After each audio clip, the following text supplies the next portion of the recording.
ఒకటో కీర్తన 1వ వచనం 8వ వచనం వరకు ఉత్తర భాగాలుగా చదువుతున్నాం. నేను కృపను కూర్చియు న్యాయమును కూర్చియు పాడెదను, యెహోవా నిన్ను కీర్తించెదను.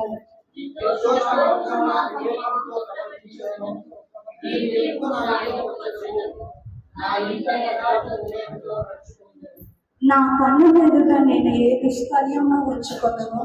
భక్తి మార్గం తొలగిన వారి క్రియలు నాకు అసహ్యములు, అవి నాకు అంటనీయను.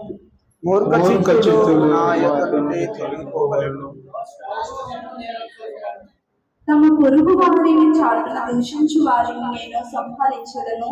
అహంకారం దృష్టి గల వారిని, గర్వించిన హృదయం గల వారిని నేను సహింపను.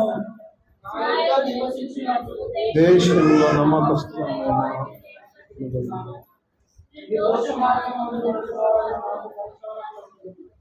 మోసము చేయువాడు నా ఇంట నివసింపరాదు, అబద్ధములాడువాడు నా కన్నుల ఎదుట నిలవడు.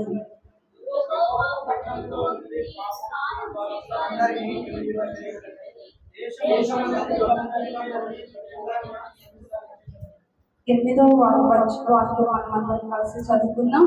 యెహోవా పట్టణములో నుండి పాపము చేయువారునందరినీ నిర్మూలము చేయుటకై ఆ దేశమందరి భక్తిహీనులందరినీ ప్రతి హృదయమున నేను సంహరించెదను.